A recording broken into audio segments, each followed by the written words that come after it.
Any given September, the stone industry meets in Verona, Italy for Marmomac, the world's largest trade event for the marble and stone supply chain. From quarries to processed products, technologies and machinery to tools and more, Marmomac 2024 is set to be another great success, with 1,507 exhibitors, 12 halls and 7 outdoor areas, 76,000 square meters of floor space, and 51,000 visitors, with 66% of those being international visitors from 54 countries. Visit www.marmomac.com to learn more about Marmomac. See you in Verona, Italy from September 24th to 27th, 2024.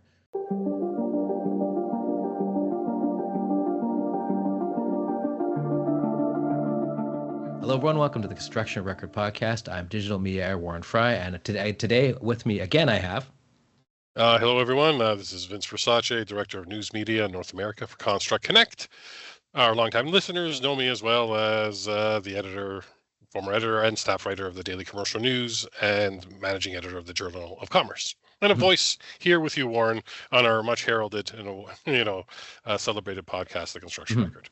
And it is this is coming out on 9/11, the 23rd, I believe, anniversary of 9/11. And so we thought we'd tackle how, other than the obvious, like we all take our shoes off still 23 years later, where there's all the bunch of stuff that's changed, foreign policy and all the rest of it. With 9/11, we're going to look at construction and how it changed, how buildings were built afterwards because of the ways it affected, like looking at the World Trade Center as a study, essentially, which a lot of engineers did. How can we fix this? How can we make buildings more resilient? And what were the problems with the World Trade Center in the first place? Some of which people knew about ahead of time, regardless of any attack on it. So you've done a bunch of research into this. So maybe you could sort of start us off with what they kind of immediately pinpointed as, okay, we got to fix that. Well, and exactly that. It's like the opportunity to study the building design. Engineers and architects really jumped all over that. And I remember the early days even covering the topic as a reporter in Toronto. That was some of the stories that were starting to get generated. Story ideas as we were all trying to grasp the tragedy of that day, like 3,000 people dying that day, the multiple attacks, the visuals of those two towers going down. And even from those early days, it's a long time ago now, being a younger reporter back then. It's still burned in my head. And I remember those 3-4 days of just hard work, trying to cover stuff. But I remember some of those early talks with just builders and just trying to get a grasp of what they were visualizing and trying to make out. It's fair to say this is the most studied demolition ever. Just in terms of the science involved of looking at how it happened and examining exactly how it fell apart in the first place, are the obvious cause. Beyond that, all the physics and engineering and metallurgy involved in it pancaking down, all that stuff. I can't think of another incident that has been as studied as that in recent history anyway. Yeah, and most of the experts told us that it's like what you would see is change that comes from that tragedy as far as the building environment. It was going to be more focused on things you can't see. Like what caused that domino effect of calamities with, it's a jetliner that flew into the building. New York had past experiences of smaller planes running into buildings, the Empire State Building and such, like smaller Cessna type planes. But it's like, what happened? Why did it collapse the way it did? Right. And a lot of the experts said that it's not viewable from the outside, the changes, and one of the biggest kind of first dominoes that fell, we kind of see it in a 2005 study by the U.S. National Institute of Standards and Technology. They looked at the collapse of the Twin Towers. They published that report in 2005. And then they published a subsequent report in 2008 as it concerned the World Trade Center 7 building falling as well. And one of the takeaways when you look at those reports is around building codes. In the end, if there's one thing that 9/11 drove that we've seen since then is the incorporation of international building codes into local codes around the world. It became a massive information, intel, learning opportunity. You know what I mean? For builders, for constructors, for architects, for everyone to kind of look at. And now you see that there's more universal kind of standard building codes for architects and structural engineers to share information about. as they learn about their successes and efficiencies, as they learn about improving core design. In the end, it was about the core of that building. What The core happened? pillar, yeah, Yeah, which the at core the pillar. time was kind of innovative, as in Exactly. early And also 70s or the late life 60s when safety they come up with it. Yeah. yeah, and the life safety design of it. It's like, Hmm. how do you, what opportunities do you give to the people inside a building like that to escape? Because there were lessons learned about how people Hmm. tried to evacuate out of the World Trade Center, and how it was built and how those escape routes were built was something Hmm. that was looked at as well.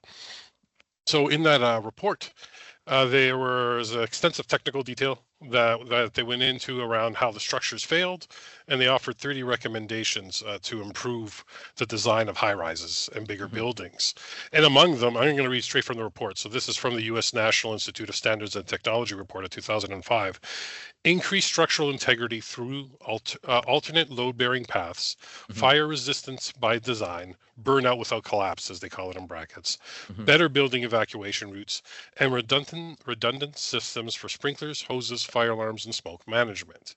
Hmm. By 2009, the International Code Council added 23 code changes to the International Building Code, and the International Fire Code, based on that report from the World Trade Center, also saw improvements as well.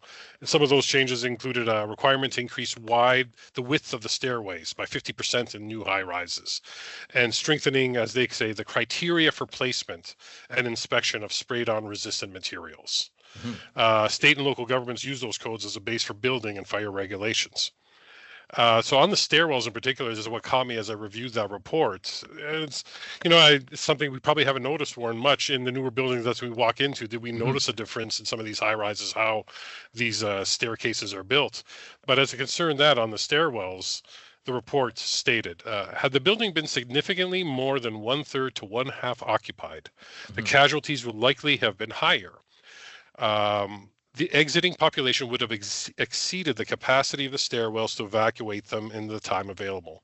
Hmm. So we think about that tragedy and what we saw Yeah, happening that day, it's bad and enough trying to as figure out, is. Yeah. bad enough as it is, they're kind of lucky it wasn't as full as it was, because the egress systems, what Hmm. was said, how the people moving safety systems would have been over capacity.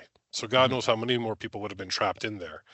But that's probably one of the biggest things we've seen in design change too, is around the stairwells. You need to have them wider. You hate to have more logical and more options for people to Hmm. get out. They found that the few narrow staircases in the Trade Center did lead to slow evacuation after the Hmm. attacks, Hmm.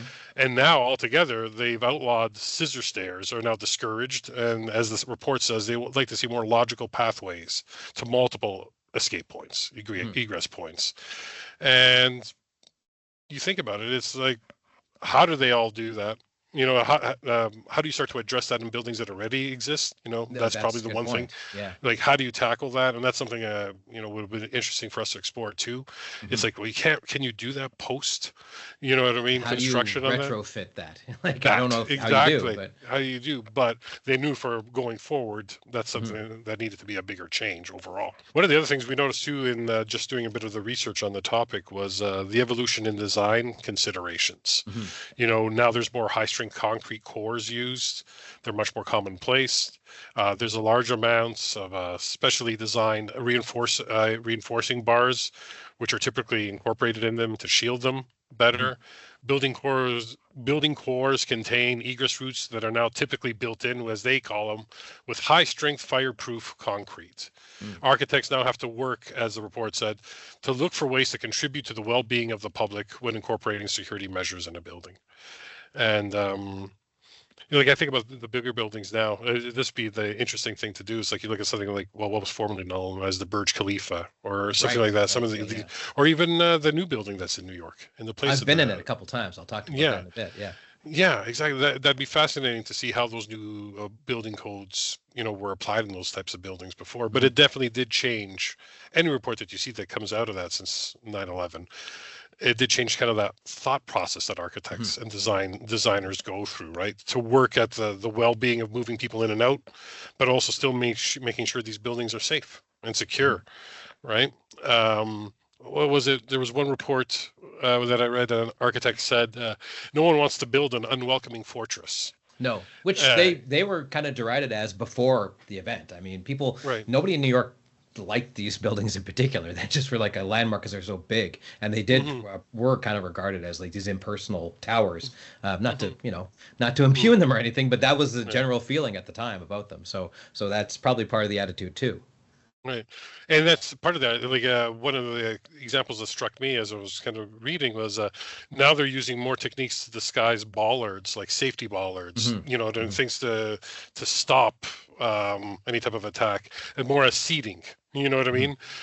Something that's much more engaging for the community around it. And of course, we've seen it all, whether it's the airports or buildings, a lot more smart building technology being incorporated.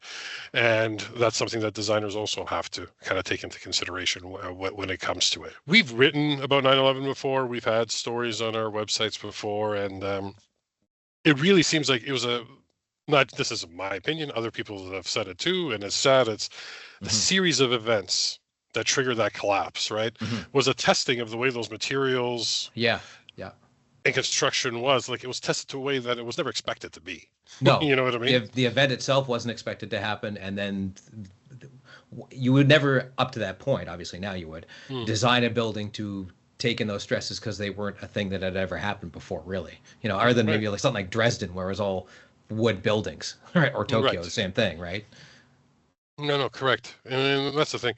We see that a lot of people like grasp, you know what I mean, for a different answer of what happened that day. But when you start to read some of the reports, like this one particular report, and they kind of walk through the science of how the joints eventually collapsed because of the sustained fire that was in there because of the jet fuel and that type of striking of that core, the way it was built.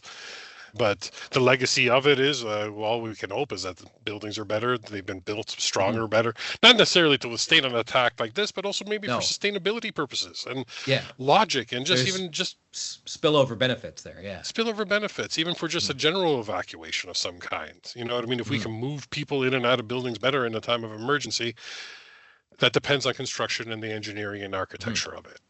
And climate change is it's not really fair to say a bigger threat than terrorism, but it is a more prevalent threat. Let's put it that way. You're far more likely to hit an extreme weather event. New York has hit several in the last 20 years. So you might as well build for that too. Yeah, and that always leads me to that thought too. Is just like you see with the climate change effects, the stuff that we start to cover a bit more now around all these cities and towns that are built in floodplains and the concerns around that. Being a great example this summer, Yeah, even more bigger rains just causing massive flooding down there. And it's like, well, are best practices and codes and ideas being shared right now in that realm as they were post 9/11, right? Because that seems to be one of the biggest impacts in our industry is that there was better information sharing around those that built these massive skyscrapers, right? So definitely, you know what I mean? You can take a peek at our websites. We have coverage of plenty of 9/11 stuff from before. We'll have still coverage today for sure. Both from the Daily Commercial News and Journal of Commerce, and we deal with that. And I would like to recommend anybody who goes to New York, do go to the new tower, because it is pretty impressive. And there's a really interesting, you go in the elevator and it's not a glass elevator, it's got screens, and it starts in 1600 New York. And as you go up to the top floor, it sort of time lapses all the way to the top, and then when you get about 10 seconds away from the observation deck, you see the other tower next to you, and it kind of fades in and it fades out, and it's really haunting, frankly. And then you go up to the observation deck and see New York in all its splendor, right? Also, go to the museum. It's not fun by any stretch of it, but it's well worth your time. Perfect. Definitely a good recommendation. Thank you, Warren. Oh, thank you. Thank you, Vince. Thanks for listening to the Construction Record Podcast. You can hear us on Apple Music, Amazon, and Spotify, as well as at theconstructionrecord.libsyn.com and on the Daily Commercial News and Journal of Commerce websites. Thanks again for listening.